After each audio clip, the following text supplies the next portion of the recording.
Warning: use of rebuildable atomizers can be dangerous.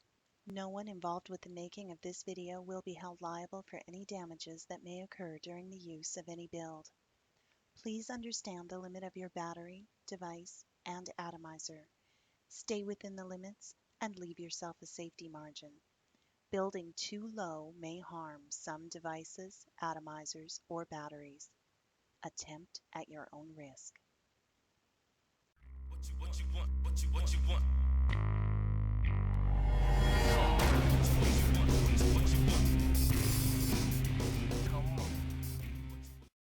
Hey guys, this is NitroBex, and today I got a review for you on an atomizer. This is the .com. I have two of them, so one's saying here fully assembled, and it has the .com chuff cap. The .com chuff cap is a very inexpensive upgrade to this atomizer that I definitely recommend getting if you're going to buy one. The standard drip tip it comes with is still a very large bore though, so not necessary, but definitely worth picking up. Let's go over the pieces of it.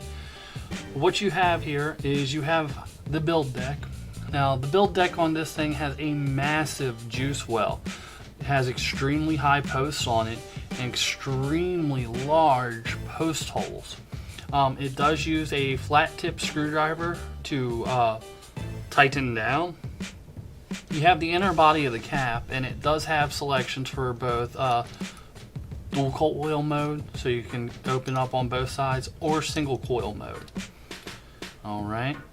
You have your airflow controller, which is actually kind of interesting. It uses the logo for .com on the outside, and other than looking different than most airflow controls, this airflow control actually works because you can set it to very tight, slightly more open, wide open, or you can get a vertical slit.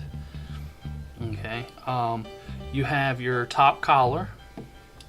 You have a peak insulator that holds on your drip tip, or if you're using the chuff cap, that's built into the base of the chuff cap, and then you have the drip tip it comes with. So let's get to putting this thing together. I'm going to get some of the pieces out of my way, and I'll show you how this all goes together. I will not be wicking this on this video. I already have coils made. We're just going to go ahead and place them in. And that's how simply these go in. These are big old 22 gauge coils, and I'm not even looking and putting them in.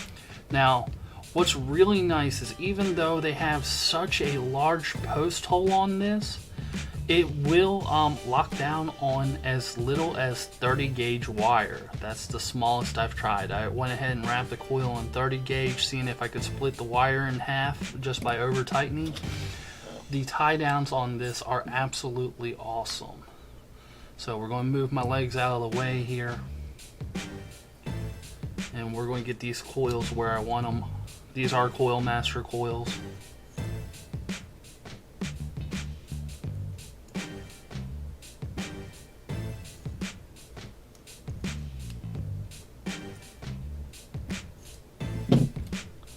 Going to go ahead and tie them back up.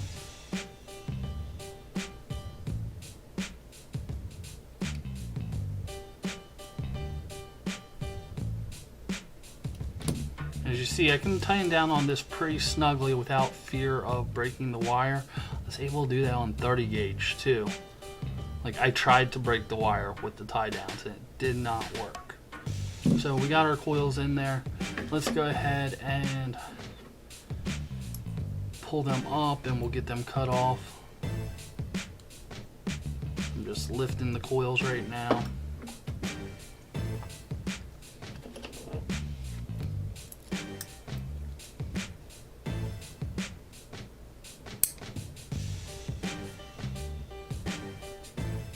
Now, while I'm trimming this up, something to keep in mind is this is an American-made atomizer. This is an authentic. Price point for an authentic American-made is actually really reasonable on this. The performance I get off of it is absolutely phenomenal. Let's get those extra bits of Kanthal out of the way so I don't poke myself with them.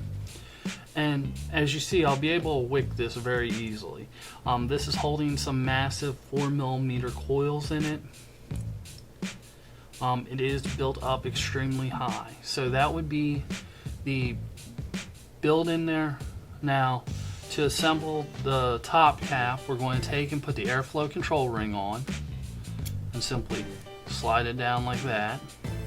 Now, this is where it gets a little interesting. Instead of putting the peak insulator on top, it actually feeds up from the bottom of the top cap, and it is held in place by an O-ring, and it creates a seal around the top. Let me get something I can point at with it. There's a seal all the way around there so that when we screw it down on this, it holds it in place. So we have our airflow control where we want it. I got this wide open. You simply screw it on, and the threads, as you can see, are silky smooth. I didn't have to back up or anything. And then grip tip plugs in. There's the atomizer. So that's what a fully assembled .com looks like. Now, like I said, I am using the chuff on this one. I got a 0.16 build in here.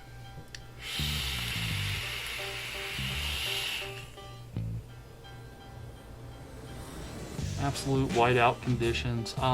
It maintains great flavor while being able to hold a massive amount of juice. It is an extremely cool vape. For those people that don't like hot vapes, I'm running 0.16 in here, and it feels what normally a 0.3 feels like to me. It's that cool. The vapor production and flavor density off of it is just phenomenal. Yeah, I can't recommend this thing enough. It did make it into my top 5 list, so this is definitely worth checking out. It's the .com atomizer. See you again next time, guys.